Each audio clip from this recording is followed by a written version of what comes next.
سیدہ عائشہ صدیقہ رضی اللہ تعالیٰ عنہا گواہ ہے، سیدہ فاطمہ الزہرا رضی اللہ تعالیٰ عنہا گواہ ہے، نبی کی گھر والی گواہ، نبی کی لخت جگر نور نظر فاطمہ الزہرا گواہ، فرماتی ہے حضور کریم صلی اللہ علیہ وسلم کا جب آخری وقت آیا، آواز بالکل ختم ہو گئی، آواز بالکل پست ہو گئی، پھر بھی لب حرکت کرتے تھے، لب حرکت کرتے تھے، دونوں کی دونوں فرماتی ہیں ہم نے کان لگایا، آواز تھی ربی حبلی امتی، ربی حبلی امتی، اور میرے مولا میری امت کو معاف کر دے، اور خدا کی قسم کالی کملی والے نے آخری سانس تک مہنگائی مانگا۔ محترم دوستو، آج پھر ایک بار ہم آپ حضرات کے سامنے حضرت مولانا قاری حنیف صاحب ملتانی رحمۃ اللہ علیہ کا ایک بیان لے کر کے حاضر ہوئے ہیں، جن کے بیان کا آج کا ٹاپک ہے کہ قیامت کا خوفناک منظر۔ آپ لوگوں سے گزارش ہے کہ حضرت کے اس بیان کو پورا سماعت فرمائیں۔ ستارے زمین پہ دھڑام دھڑام کر کے گریں گے، وَإِذَا الْأَرْضُ مُدَّتْ، زمین بوریے کی طرح سے لپیٹ دی جائے گی، وَإِذَا الْجِبَالُ سُيِّرَتْ، یہ بڑے بڑے پہاڑ ہوا میں کپاس کی طرح اڑتے پھریں گے، تمام کے تمام علامات قرآن کریم بتا رہا ہے۔ اور آج مسلمان ہے، میں خود ہوں، آپ ہیں، میں قسم کھاتا ہوں کہ ہمیں خدا کے کلام پہ یقین کوئی نہیں۔ اگر یقین ہو پھر یہ غفلت۔ صحابی مدنی کریم صلی اللہ تعالی علیہ وسلم کا ساری رات کروٹیں بدلتا ہے، صبح ہوئی بیٹی نے پوچھ لیا ابا جان میں ساری رات دیکھتی رہی آپ کو نیند نہیں آئی، کیا کوئی تکلیف ہے؟ دیکھنے والی بیٹی کے بھی قربان جاؤں، بے چین ہونے والے ابا کے بھی قربان جاؤں، آخر بیٹی بھی جاگ رہی ہوگی تبھی تو دیکھا ہوگا۔ کہنے لگے ابا میں نے ساری رات کروٹیں بدلتے دیکھا، کیا بات ہے آج نیند کیوں نہیں آئی؟ فرمایا لختے جگر او نور نظر، او میری بیٹی کل قرآن کریم کی ایک آیت سن کے آیا ہوں، ثم لم یتوبوا فلہم عذاب جہنم ولہم عذاب الحریق۔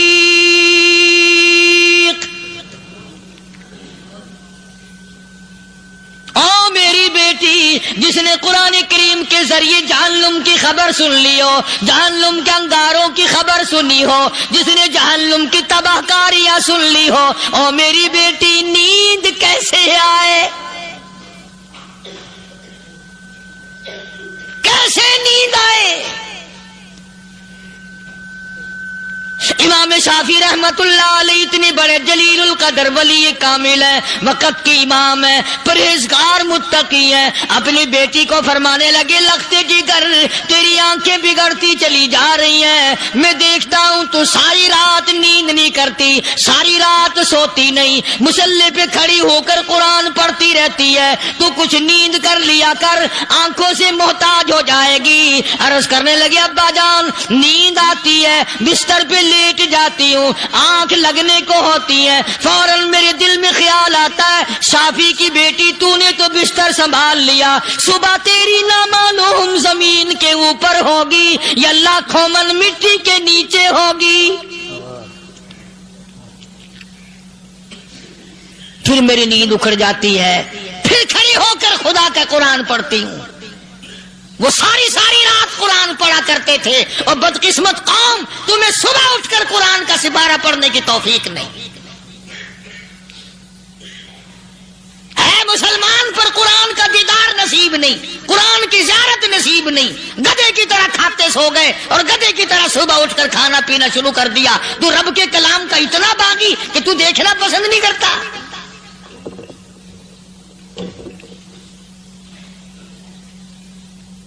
اور دنیا کی چیز اگر گھر میں نہ ہو، ٹھنڈے ٹھنڈے سانس مارتے ہیں عورتیں بھی، ہاں جی اپنی زمین کوئی نہیں نا، اپنی ہاں جی مکان اچھا اپنے پاس کوئی نہیں، فلاں چیز اپنے پاس کوئی نہیں. کبھی کسی نے ٹھنڈا سانس مارا کہ ہم 10 آدمی یا گھر کے ایک آدمی بھی قرآن پڑھنے والا نہیں, ہم سارے کے سارے پتہ نہیں کیسے اکٹھے ہو رہے ہیں. اگر دل میں عظمت ہو, ڈاکٹر ہو, افسر ہو, وزیر ہو, آخر ہے تو انسان, ہے مسلمان, ہے مدنی کریم صلی اللہ علیہ وسلم کا امتی, پھر قرآن سے اتنا دور کیوں ہے؟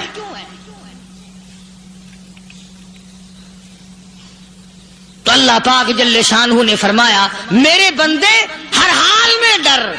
ہاں, تیری ساری چلاکیوں کو میں جانتا ہوں, تیری ساری ہوشیاریوں کو میں اچھی طرح جانتا ہوں. فرمایا وہ دن دور نہیں, آیا وقت قیامت کا, آیا, کوئی کسی کے کام نہیں آئے گا. فرمایا ان وعد اللہ حق فلا تغرنکم الحیات الدنیا.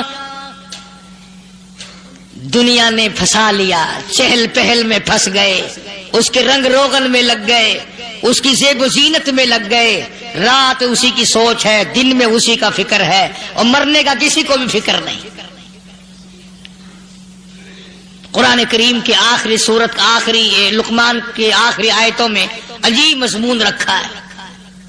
فرمایا ان اللہ عندہ علم الساعۃ وینزل الغیث. قیامت کا ٹھیک وقت اللہ کے سوا کوئی نہیں جانتا. کسے معلوم ہے ابھی اگلے منٹ میں کیا ہو جائے گا, سیکنڈ میں کیا ہو جائے گا.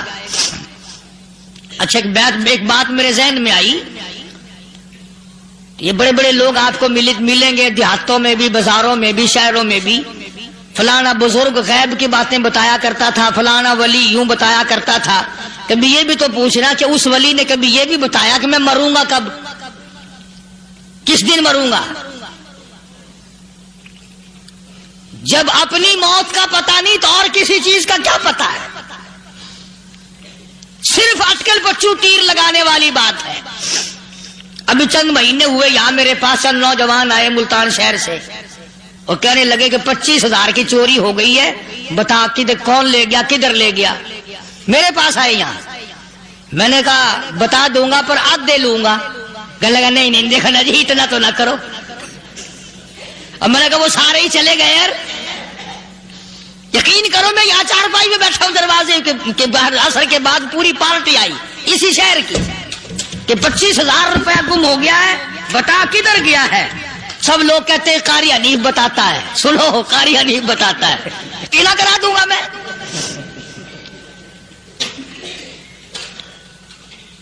جتنا میں نے انکار کیا میرے سر ہوتے چلے گئے. اخیر میں نے بکواس کر دی, میں نے کہا اچھا بتاؤں گا پھر آدھے لوں گا. کہنے لگے نہیں.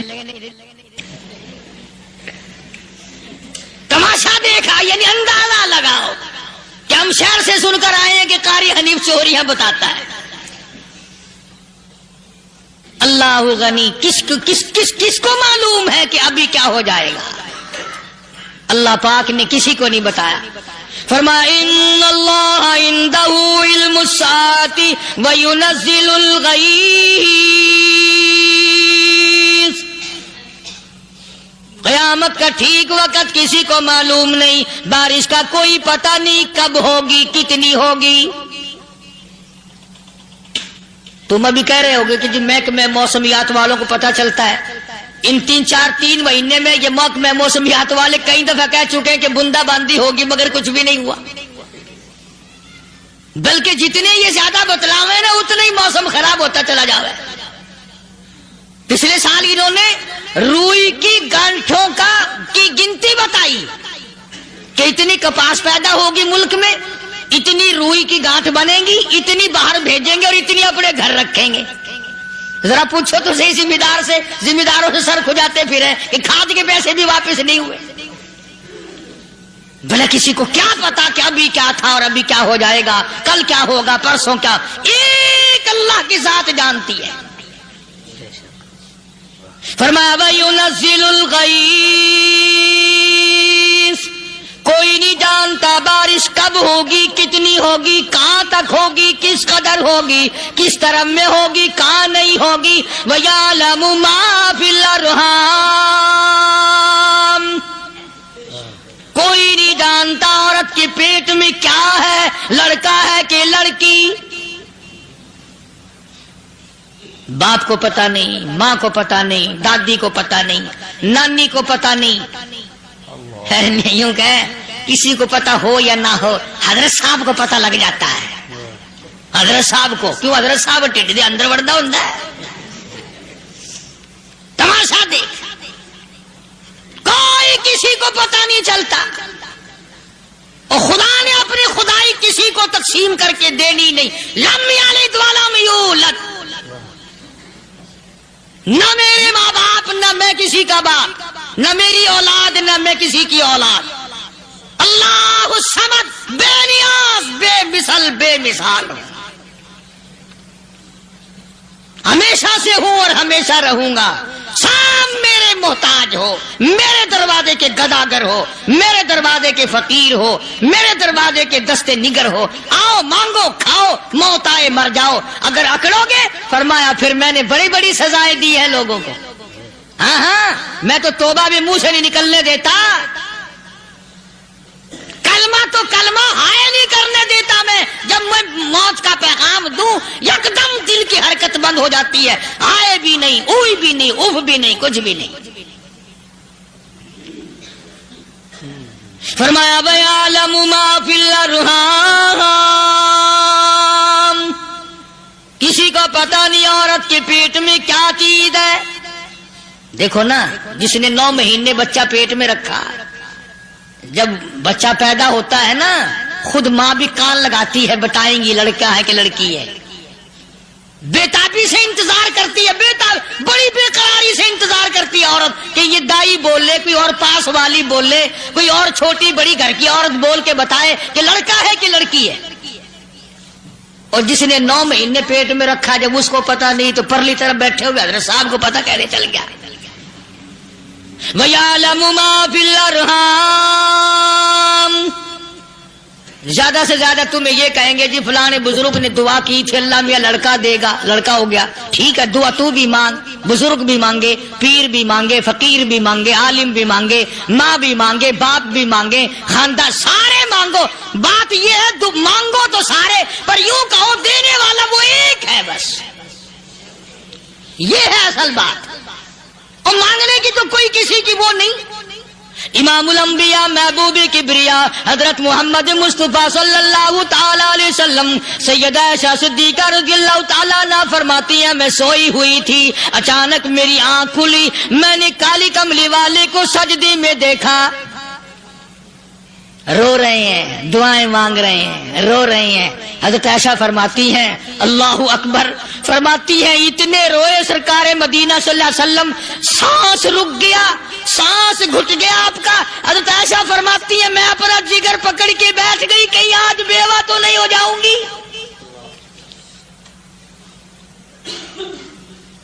نبی نے اتنا مانگا، اتنا مانگا، اتنا مانگا، اس کائنات میں مانگنے والا کوئی آیا ہی نہیں. ہر آن مانگا، ہر لمحہ مانگا، ہر گھڑی مانگا، اور اتنا مانگا. میری بات لکھ کے لے جاؤ انشاءاللہ، کچی پکی بات نہیں.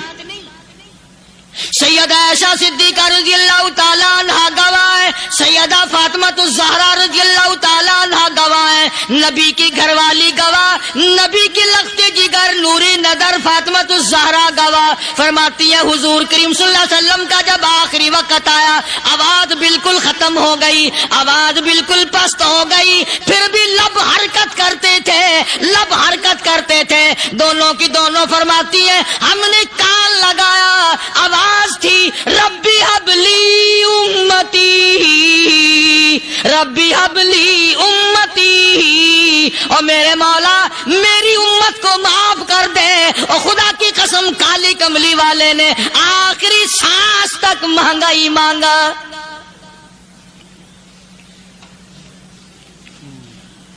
چاہے تیرے لیے مانگا، امت کے لیے مانگا، مگر ہر وقت مانگا. اور یوں فرمایا کہ میدان حشر میں جب لوگ چاروں طرف سے پریشان ہو کر، عاجز ہو کر، تنگ ہو کر، دھکے کھا کر، ذلیل ہو کر انبیاء علیہ الصلوۃ والسلام کے مشورے سے جب حضور کریم صلی اللہ علیہ وسلم کے دربار میں آئیں گے، مشکاۃ شریف میں حدیث موجود ہے، ارشاد حضور کریم صلی اللہ علیہ وسلم کا، فرمایا لوگ مجھے سفارش کے لیے کہیں گے اللہ اکبر کبیرہ، تو یوں فرمایا یہ نہیں فرمایا کہ میں اللہ میاں کو ٹیلی فون کروں گا کہ دیکھنا ذرا خیال کرو امت آ رہی ہے میری، یا امت کو یہ کہے کہ رکا لے جاؤ، بلکہ یوں فرمایا جیسے امت آ کر کے مجھے پریشان کرے گی میں سجدہ کروں گا، میں سجدہ کروں گا، اس وقت بھی سر میرا در تیرا، جھولی میری عطا تیری۔ اور حدیث پاک کا اگر مضمون پڑھ کر دیکھو سارے مضامین حل ہو جائیں۔ یوں فرماتے ہیں خود حضور کریم کہ میں اتنا لمبا سجدہ کروں گا اس وقت قیامت میں، اتنا لمبا سجدہ کروں گا کہ 7 دن 7 راتیں کا وقت 1 ہفتے کے برابر وقت لگ جائے گا، میں سر سجدے سے نہیں اٹھاؤں گا۔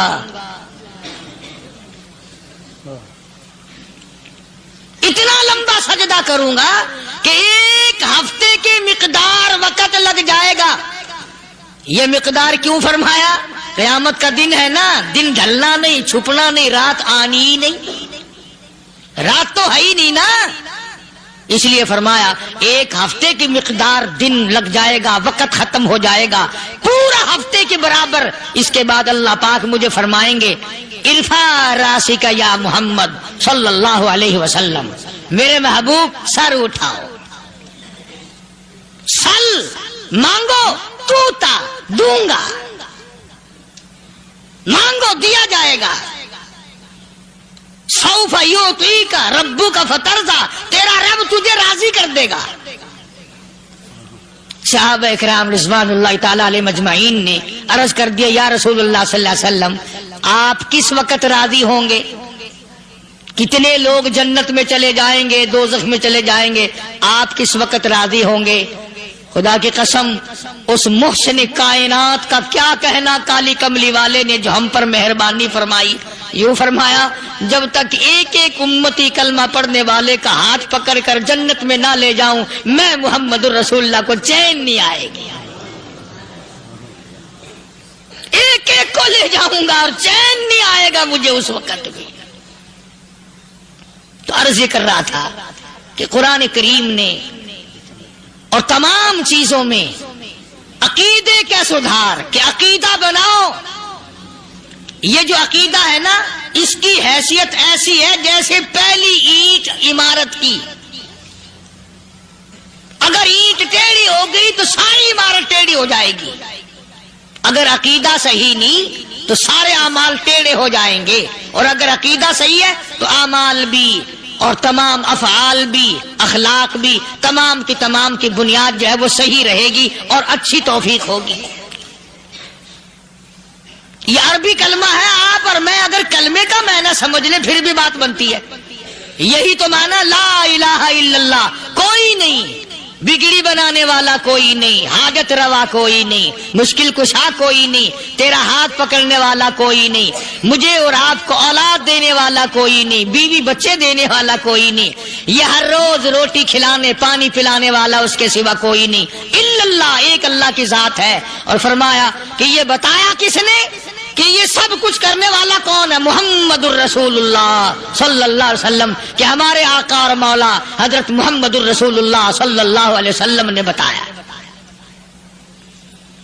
تو قرآن کریم کی آیتوں نے وضاحت کر دی وما تدری نفس ماذا تکسب غدا، کسی کو پتہ نہیں کل کیا ہو جائے گا، صبح کو کیا ہو جائے گا، شام کو کیا ہو جائے گا۔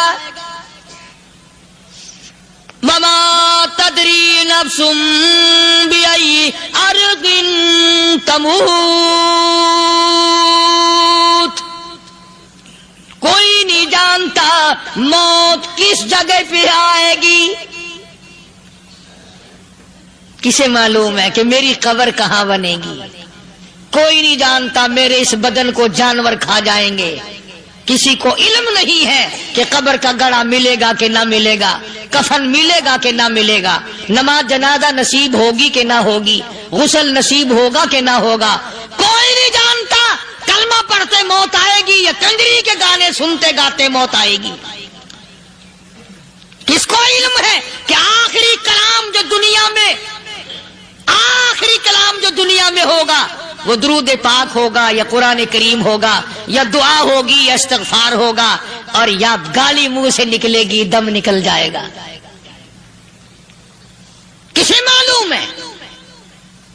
اس لیے فرمایا وما تدری نفس بأی ارض تموت، کوئی نہیں جانتا موت صبح آئے گی یا شام آئے گی، بیوی بچوں کے سامنے آئے گی یا اسپتال میں، کوئی پاس ہوگا بھی یا کہ نہیں جس وقت موت آئے گی؟ کسے معلوم؟ سجدے میں آئے گی یا کنجری کی گود میں آئے گی؟ کیا پتا؟ فلم میں آئے گی یا مسجد میں آئے گی؟ پچھلے دنوں ایک جگہ ایک آدمی نے صبح کی اذان دی، بڑی اچھی اذان دیا کرتا تھا، اللہ کا نام بلند کیا، زمین پہ بیٹھا اور ختم۔ فجر کی اذان دی، جو سنے انہوں نے کہا یار ابھی تو اذان دی تھی، بس اللہ کی طرف لوگوں کو بلایا اور خود دنیا سے رخصت ہو گیا۔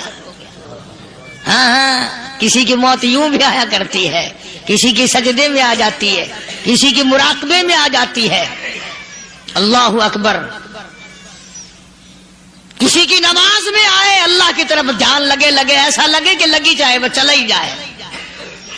ہمارے استاد محترم مولانا عبد الخالق صاحب رحمۃ اللہ علیہ یہاں کبیر والے میں تھے، بہت بڑے عالم، جید عالم، سمندر تھے علم کے۔ بس صبح کی نماز کے بعد مراقبے میں بیٹھے، اللہ اللہ کر رہے ہیں، بس جیسے اتحیات میں بیٹھتے ہیں نا اسی طریقے سے بیٹھے تھے۔ دن چڑھ گیا، بھتیجے نے آ کر کے کہا حضرت ناشتہ تیار ہے، جواب کوئی نہیں۔ پھر کچھ دیر کے بعد آیا کہ حضرت ناشتہ تیار ہے، جواب کوئی نہیں۔ اور دن چڑھ گیا، ہاتھ لگا کے دیکھا کہ حضرت تو پہنچ گئے اللہ کے یہاں۔ کس حالت میں؟ ایسی اللہ اللہ اللہ سے لو لگائی کہ اللہ ہی کے یہاں چلے گئے۔ اور ان اللہ والوں کے پاس اس نیت سے لگا کرو میری آخرت بن جائے، میری قبر بن جائے، میرا آخری کلام جو دنیا میں ہو وہ کلمہ ہو، استغفار ہو، درود پاک ہو، قرآن کریم ہو، پھر تو مزہ ہے۔ اور اگر ہائے ہائے ہائے ہائے کرتے مر گئے تو کیا ہوا؟ فرمایا ان اللہ علیم الخبیر، میں خدا کی ذات تمام چیزوں سے واقف ہوں، مجھے تو پتا ہے نا، تیرے ایک ایک سانس کا پتا ہے، تیری رگ کے ایک ایک خون کے قطرے کا مجھے پتا ہے۔ اس لیے کہا کرتا ہوں کہ عادت ڈالو درود شریف پڑھتے ہوئے چلنے پھرنے کی، کلمہ کلام پڑھتے ہوئے چلنے پھرنے کی، استغفار کرتے ہوئے چلنے پھرنے کی۔ پہلے زمانے میں جب ٹھوکر لگتی تھی تو لوگ سبحان اللہ کہتے تھے، اللہ اکبر، استغفر اللہ۔ اب گالی منہ سے نکلتی ہے، اب گالی منہ سے نکل رہی، گالیاں بکتے ہوئے لوگ مر رہے ہیں۔ حضرت معاذ بن جبل رضی اللہ تعالیٰ عنہ مدینہ پاک میں بیمار ہے، آخری وقت ہے۔ صحابہ کی ایسی ایسی موت آیا کرتی تھی، چاروں طرف جتنے گھر والے بیٹھے ہیں، اماں بھی، بیٹی بھی، گھر والی بھی، بہن بھی، بھائی بند بھی، قبیلہ بھی، خاندان بھی، مدینہ شہر ہے، کالی کملی والے کا شہر ہے۔ حضرت معاذ بن جبل کا آخری وقت ہے، چاروں طرف بیٹھنے والے بھی تلاوت کر رہے ہیں قرآن کریم کی، خود معاذ بن جبل بھی تلاوت فرما رہے ہیں۔ اچانک حضرت معاذ رضی اللہ تعالیٰ عنہ رونے لگے، روئے حضرت معاذ۔ یہ وہ جوان ہے جس کو رخصت فرمانے کے لیے یمن کا گورنر بنا کر کے بھیجا حضور صلی اللہ علیہ وسلم نے۔ حضور صلی اللہ علیہ وسلم اس کو روانہ فرمانے کے لیے کئی میل پیدل تشریف لے گئے۔ ہاں حضور کے صحابہ تو تو معاذ بن جبل جب رونے لگے تو گھر والوں نے پوچھا کیوں؟ کوئی بیٹھا ہوگا نا، کہنے لگا ڈر گئے، موت سے ڈر رہے ہو، موت سے ڈر کے رو رہے ہو؟ حضرت معاذ کہنے لگے نہیں، موت سے کیا ڈرنا، میں کیوں ڈروں موت سے، اس نے تو آنا ہی آنا ہے، میں نہیں ڈرتا۔ لگا پھر رویا کیوں رو رہے ہو؟ اللہ اکبر۔ صحابی کہتا ہے میرے دل کی تمنا میرے دل میں رہی، میری آرزو پوری نہ ہو سکی، میری حسرت میرے دل میں رہی، میرا شوق پورا نہ ہو سکا، میری آرزو پوری نہ ہو سکی، میری تمنا پوری نہ ہو سکی، بستر پہ موت آ رہی ہے اس لیے رو رہا ہوں۔ اے کاش رمضان کا مہینہ ہوتا، میں روزے دار ہوتا، گرمی کا موسم ہوتا، مجھے سخت پیاس لگی ہوتی، کفار سے مقابلہ ہوتا، میدان جہاد اور جنگ ہوتا، میں کئی کافروں کو قتل کر دیتا، پھر وہ مجھے قتل کر دیتے، میری زبان کاٹ لیتے، میری اللہ کے یہاں پیشی ہوتی، میرا رب مجھ سے پوچھتا میں آج دنیا سے کیا لایا، میں عرض کرتا الہی بولوں کیسے، تیری راہ میں زبان کٹا کے آیا ہوں اور روزہ رکھ کر آیا ہوں، تیرے محبوب کے حوض کوثر کے پانی سے روزہ افطار کروں گا۔ کہتا اس لیے رو پڑا ہوں کہ بستر پہ موت آ رہی ہے۔ ڈر کس چیز کا؟ یہ نہیں ڈرا کرتے تھے۔ حضرت ابو ایوب انصاری سب کہہ دو رضی اللہ تعالی عنہ۔ اللہ اکبر، کتنا بڑا مقدرہ والا جوان ہے، مدینے پاک میں حضور کریم صلی اللہ علیہ وسلم نے اسی کے یہاں ڈیرا لگایا۔ آخری وقت ہے، بیمار ہے ابو ایوب انصاری، مدینے سے صحابہ جنگ کے لیے چلے۔ آؤ صحابہ کی تمنائیں دیکھو، ہم جتنے بیٹھے ہماری تمنا تو یہی ہے نا، کاروبار بڑھ جائے، مکان دکان کا ساز و سامان بڑھ جائے، یہ مل جائے وہ مل جائے، یہ ہو جائے وہ ہو جائے۔ ابو ایوب انصاری بیٹھے ہوئے دیکھ رہے ہیں صحابہ سواریوں پہ پیدل تلوار نیزے تیر لے کے چلے۔ ابو ایوب انصاری کہنے لگے کہاں چلے ہو؟ کہ جہاد فی سبیل اللہ کے لیے۔ کہنے لگا مجھے بھی لے چلو۔ سمجھ رہے آپ سارے؟ فرمایا مجھے ساتھ لے چلو۔ کمال ہے، بیمار آدمی اور جنگ میں بیمار کا کیا کام ہے، کیا کرو گے؟ نے کہا مہربانی کرو، احسان کرو مجھ پر، مجھے ساتھ لے کے چلو۔ خدا کے بندے بیمار ہے، کرے گا کیا میدان جہاد میں؟ کہنے لگا تم تو بیمار کی بات کر رہے ہو، مجھے ساتھ لے چلو اونٹ پہ ڈال کر۔ توجہ کرنا ذرا، آخری بات میرے یاد آئی ہے، بتانے لگا ہوں۔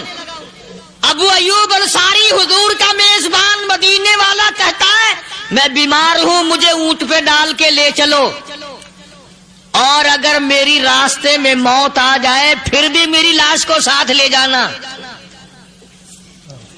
جہاں کفر اور اسلام کا جنگ ہوگا، مقابلہ ہوگا، اس میدان میں میری لاش کو پھینک دینا۔ شاید کسی مجاہد کی سواری کا پیر میرے اوپر آ جائے، میں بھی قیامت میں اللہ کے حضور میں کہوں گا یا اللہ تیرے میدان جہاد سے اٹھ کے آیا ہوں میں بھی۔ اندازہ لگا ابو ایوب انصاری کی تمناؤں کو دیکھ، حضرتوں کو دیکھ۔ فرمایا مجھے ساتھ لے چلو، اگر میری موت آ جائے تو لاش کو بھی پھینکنا نہیں، دفن راستے میں نہ کرنا، ساتھ لے چلو، وہاں میدان میں ڈال دینا، اور اسلام کے لیے جو لڑنے والے ہوں، کفر کو مٹانے والے ہوں، ان کے پیر میرے اوپر آ جائے میں کامیاب ہو جاؤں گا۔ ایک تم ہو جو مسجد میں جھاڑو دینے سے بھی آر کرتے ہو، صف بچھانے میں بھی تمہیں شرم آتی ہے، صف اکٹھا کرنے میں بھی تمہیں شرم آتی ہے، ادھر ادھر کوئی چیز کرنے میں تمہیں کیا معلوم ہے جس وقت قیامت کے دن ان شاہی درباروں کے خادموں کو انعام ملے گا نا، پھر ٹکرے مارو گے، او ہو لو بھائی کمال ہو گیا، ہم تو یوں ہی رہ گئے۔ تو آج توفیق نہیں رہی، اللہ سے مانگ